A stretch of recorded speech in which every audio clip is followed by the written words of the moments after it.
មេត្រីផ្លូវដែលលោកនាងកំពុងតែបានឃើញនេះចាតាមមកជំនាជួរដងផ្លូវពហូតពីនេះទៅមុខទៀតហ្នឹងគឺយើងនឹងសម្ដៅទៅរកភ្នំតាទាចាភ្នំតាទាដែលមានបានបង្ហាញនៅក្នុង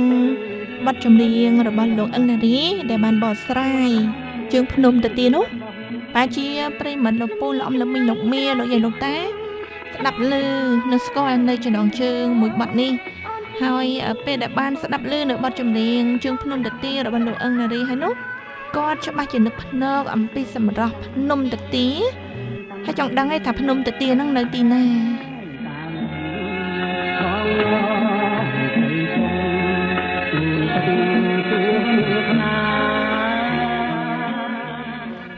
ជឿជាក់ថាប្រិមត្តពុកម៉ែបងប្អូនភាគច្រើនគាត់បានដឹងប៉ុន្តែមានបងប្អូនមួយចំនួនទៀតមែនទេនេះខ្ញុំជឿជាក់ថាមានបងប្អូនយើងមួយចំនួនផ្សេងទៀតនោះគាត់មិនបានស្គាល់ទេថាភ្នំតាទានឹងនៅទីកន្លែងណាមួយចានៃប្រទេសកម្ពុជាយើងនៅខេត្តណានៅឃុំណាចាដែលភ្នំតាទាគឺស្ថិតនៅក្នុងឃុំកុមាររាជាជាប់មួយតពាំងសាបរហូតនេះទៅដល់កុមាររាជានៅក្នុងស្រុកបាទីខេត្តតាកែវបើយើងទៅដល់ភ្នំតាទានឹងតែម្ដងមើលទៅចោលភ្នែកទៅគឺថានៅគៀកនឹងជាប់ភ្នំតាម៉ៅចានៅលើភ្នំតាទានេះក៏មានវត្តអារាមដែរចាមានវត្តអារាមដែរជ្រោយជ្រាំងខាងភ្នំតាទា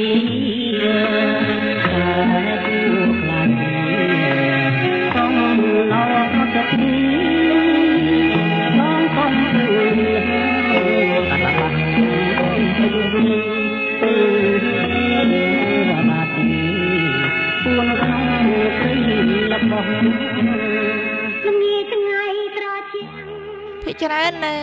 ប្រទេសកម្ពុជាយើងមានភ្នំគឺមានវត្តអារាមនៅជើងភ្នំនៅចកេះភ្នំជាដើមលក្ខណៈចាគឺមានច្រើនភ្នំតាទានេះមានខ្ទមអ្នកតាមួយដែលគេមានរឿងដំណាលដែរតែនាងខ្ញុំមិនបានលើកមកដំណាលនិទានទេចាំឱកាសក្រោយទៅចោះព្រោះវេលានេះគឺនាងខ្ញុំបាននឹងកំពុងតែធ្វើដំណើរណោះចាទៅតាមពីផ្លូវនេះទៅកាត់ទៅរកផ្សារ5ខ្នាផ្លូវជាលេខ3ទៅវិញចានេះខ្ញុំជំរាបជូនតិចទៅចោះចាដើម្បីមកដល់ភ្នំតាទានេះបានដែលស្ថិតនៅក្នុងស្រុកបាទីពុកម៉ែពលរដ្ឋបងប្អូនខ្មែរអាចធ្វើដំណើរតាមពីរផ្លូវចាងាយស្រួលបើសិនជាចេញពីភ្នំពេញមកតាមតាខ្មៅយើងឯនេះទេចាអ្នកផ្លូវជាតិលេខ1ផ្លូវជាតិលេខ2ក្តីគឺអាចមកតាមផ្លូវជាតិលេខ2ហ្នឹងគឺងាយស្រួលមកដល់ភ្នំតាម៉ៅហើយហូរពីភ្នំតាម៉ៅមកមានផ្សារសំរោងយ៉ោងម្ដងផ្សារសំរោងយ៉ោងហ្នឹងចាបត់ទៅស្ដាំទៅ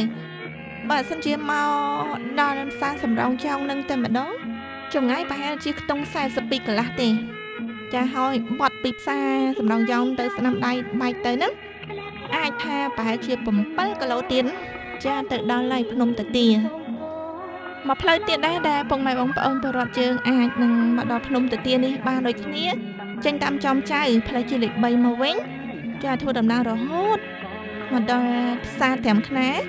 មកដល់ផ្សារ5ខ្នានេះគឺមានផ្លូវមួយឆ្វេងបត់ខាងឆ្វេងទៅចាបត់មកខាងឆ្វេងមកគឺសំដៅមកប្រហែលជាខ្ទង់2-3គីឡូទេនឹងដល់យ៉ាងហោចណាស់4គីឡូតែប៉ុណ្្នឹងទេនឹងមកដល់ឃើញភ្នំតាទាចា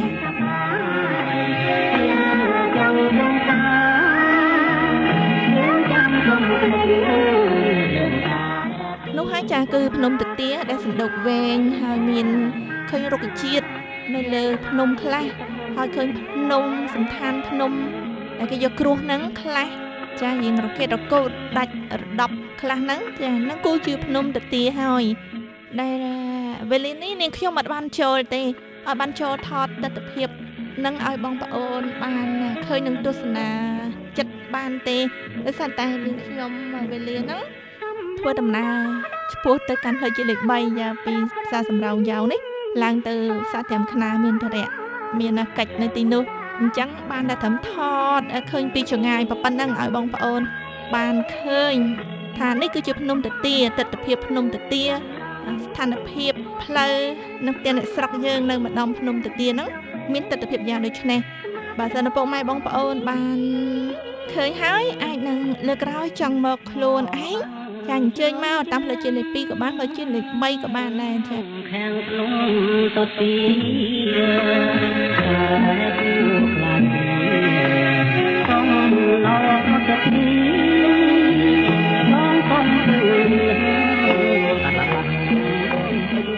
វេលានេះខ្ញុំសូមអរគុណច្រើននិងសូមគោរពលាហើយចាពួនក្នុងព្រៃរបស់ល្ងាចថ្ងៃត្រជាក់